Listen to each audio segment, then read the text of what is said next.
Hi everyone, and welcome to another video on the Casio X3000 keyboard.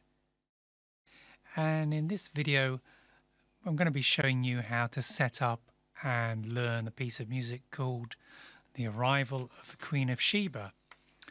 And this comes from one of the Trinity College grade books. This is grade 5 electronic keyboard, and it's one of the pieces within the book. And whenever you're learning a piece of music like this, it's a good idea to have a listen to some other recordings and performances which you'll find on YouTube and elsewhere. And also with the books themselves, they come with these audio downloads, recordings of the pieces, so you can have a listen and get an idea for the style and speed and some of the sounds that are being used within the piece itself. So on the keyboard, on the music, it'll tell you what to set up for the keyboard. So let's have a look at this piece first of all and just experiment and find some tones and styles that are going to work with this particular piece of music. So on the top of the music it says voices are underheim or synth lead and portatone. Well, some of those sounds just don't exist on the Casio under those names, but you can find something similar. So let's see if we can find a synth lead tone first of all. So you can either just scroll through different tones, or we can just jump into the categories. So let's use the category button until we get to some of the synth categories. And if we go to synth 1, we can find different tones, and we can use the scroll wheel and pick out some tones that might work. We want something with quite a sharp attack because a lot of these notes are very fast.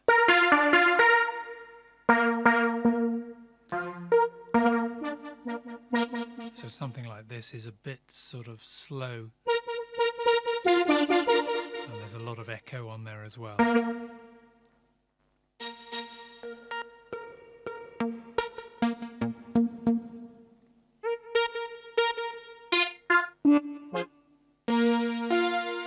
This one's got too much sustain. So when you're playing fast notes, they're all just going to merge into one another. Let's go for this one here. Super saw lead number 1.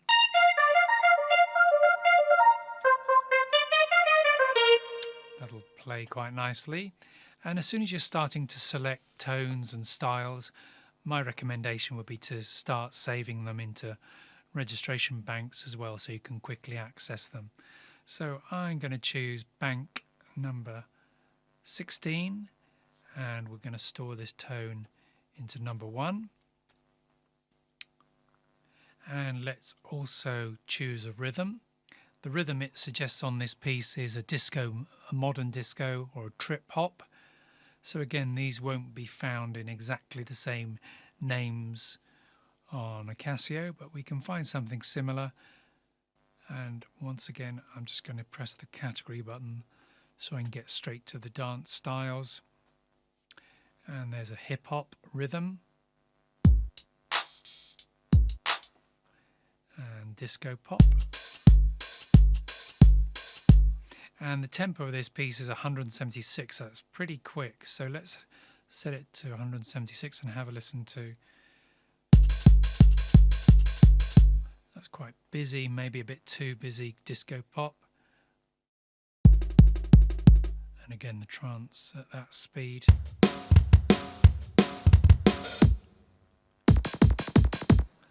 Let's find this one, E.HipHop, electronic hip-hop, number 63.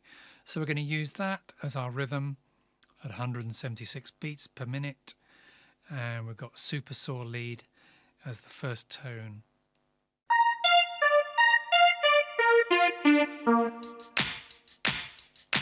So I'm going to store that together into registration number 1, bank 16. And that's got us started.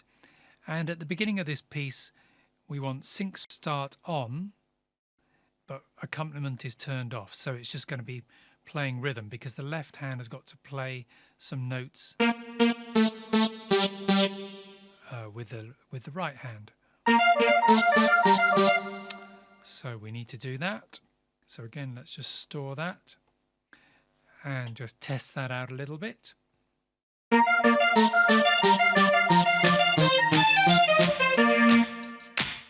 And you probably noticed it didn't actually start the rhythm until I got to this note here.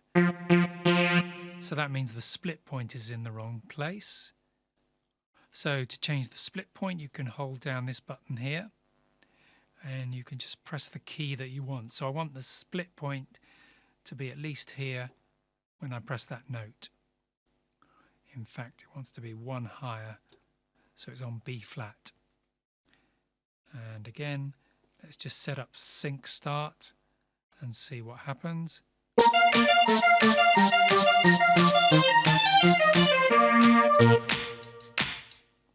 So that's sounding good. Let's save that as well with the sync start on.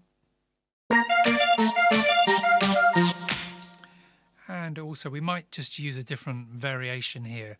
On the music it says rhythm B, so let's have a listen to some of these rhythms first of all.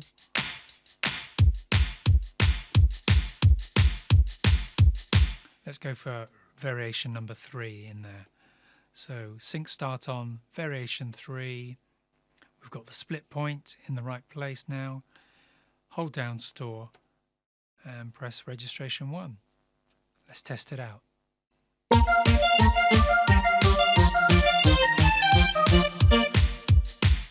Yep, that's sounding good.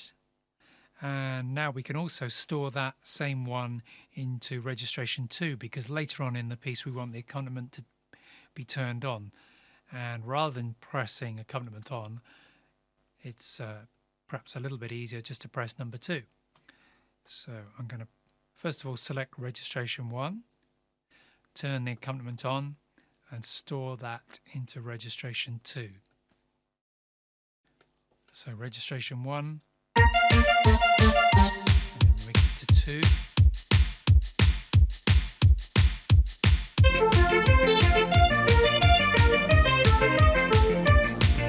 When I press the chords in my left hand, the accompaniment will come on. So the other thing to have a look at it through the music is later on we want a little bit of room to play some left hand notes. So we want to change the split point as well here. So this is going to be on registration 2. I want to change that split point again. And the lowest note is in A. So we've lost it. Let's go back. Here we go. Here I want to lower the split point to a bottom A. So now we should get some room to play those notes in the left hand. Let's just test that out. I'll just play the last few bars before that change.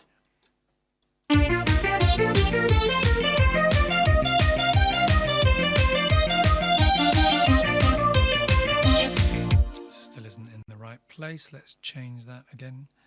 Just check it's saved. And we're going to store that into 2 with the accompaniment on, sync start on. Let's try it again.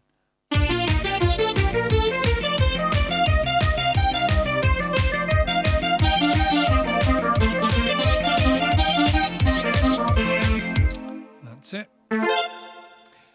So now we've got registration 1 ready, got registration 2 ready, and then in a third part in the piece they want a different tone altogether.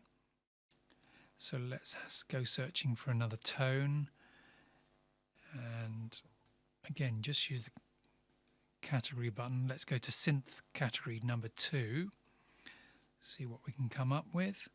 we want something a bit more contrasting.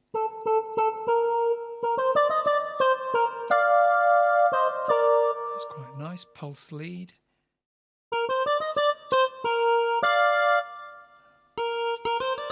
Probably a bit too bright. Square pulse. That's quite nice as well. There we go. Let's go with this one. Velocity synth lead. So we're going to store this into registration number 3, and we're going to change also the variation. Let's go to variation number 2. Press store and number 3. So let's just try the end of the previous section.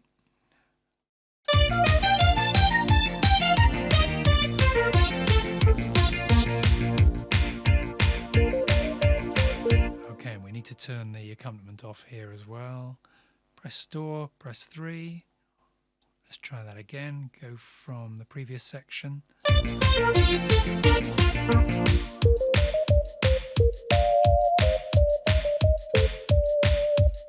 Good. The other thing I'm going to adjust is the levels between the accompaniment and the tones, between the rhythms and the tones. It's a little bit loud, I think, this tone in the first section. So let's first of all press part, check that we're going to be altering the keyboard part, and now long press on mixer. Let's change this volume level. You can use the wheel, or you can press number and then 09. Let's bring it down a bit.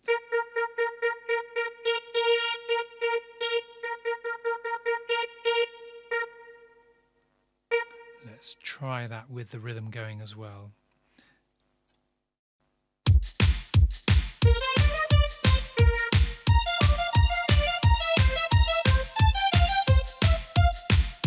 Yeah, let's save that with the correct variation and sync start. So that's going to go into registration number 1, like that. And also in registration 2, we've got the same tone. Let's change the mixer volume for that one.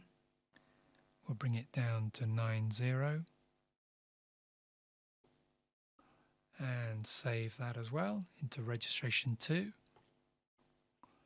Let's just try those out. So this is the beginning section.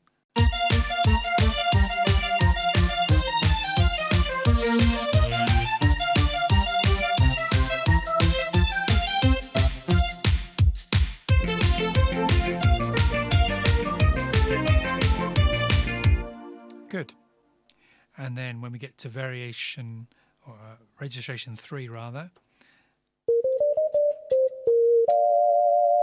let's just check the volume of that tone, which is a bit softer, so that can be quite strong. We could even bring down the level of the accompaniment, the rhythm pattern here as well if we wanted to.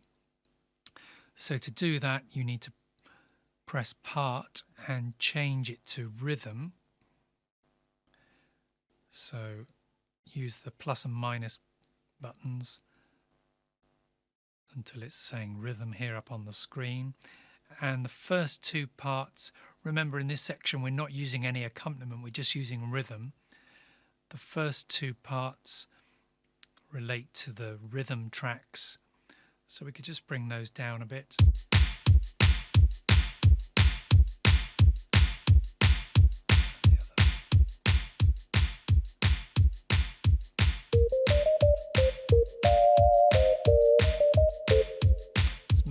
Too much. Let's bring it up. We don't want too much of a jump, and I'm going to bring these hi-hats up a little bit.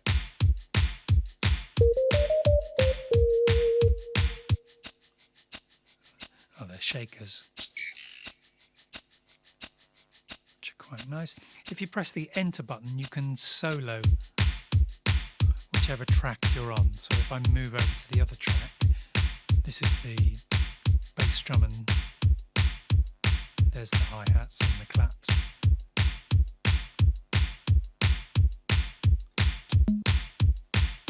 Press enter again and we unmute the other parts. And let's save that into registration number 3. And we wanted a different variation there. Let me change that to variation 2. There we go. And then after that section, it's going to go back to the beginning. So I want registration number 2 to be copied into 4, so that we're going one registration at a time, from 1 to 2 to 3 to 4. I'll show you the reason why in a moment. So let's go back to number 2, store that into 4. So when I'm playing the piece, I could just press the registration buttons on here as we're going. So for instance, if I started here,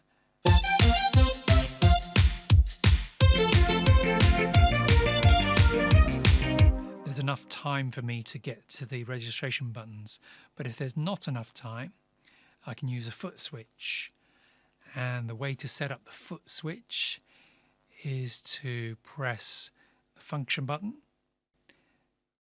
and then scroll until it says, here we go, reg mem, registration memory. Press enter and then arrows until you get to reg sequence. And there are 3 options here. The first one is off. The second one is pedal number 1 if you've got a pedal in 1. The third one is pedal 2 if you've got something in pedal 2. And then it goes back to off. So we want pedal 1. So now we're kind of set up for the piece, ready to play. So let's just talk a little bit about how to learn a piece of music like this. It's very fast at the beginning and throughout with those quavers in the right hand. Also the left hand chords move and jump around a little bit. So I would always start with a slower tempo, I think, with a piece like this, and just practice at a slower speed.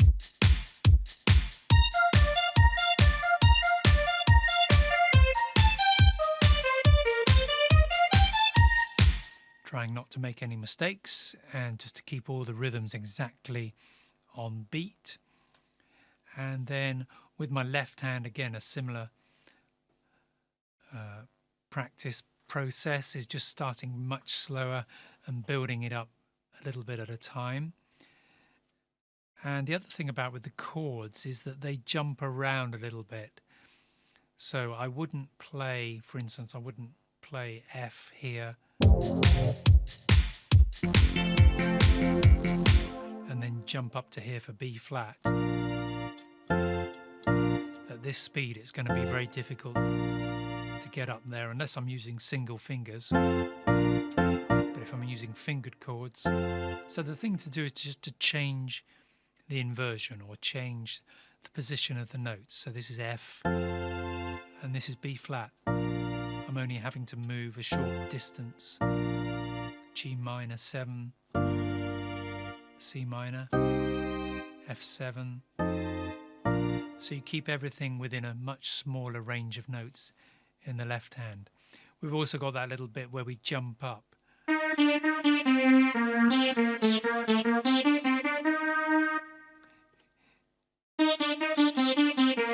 So I need to practice that.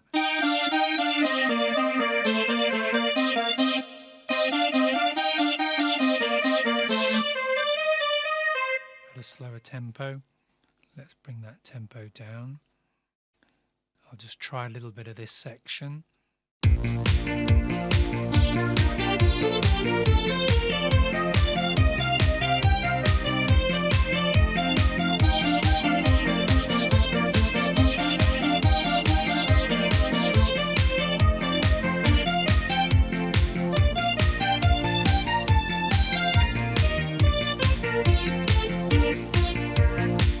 And I needed to move my left hand back down. I forgot to do that. So once you're practicing slowly, all of these little things will get a little bit easier, and then you can bring the tempo back up.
So I hope that's given you a few tips and pointers in when you're learning a new piece of music.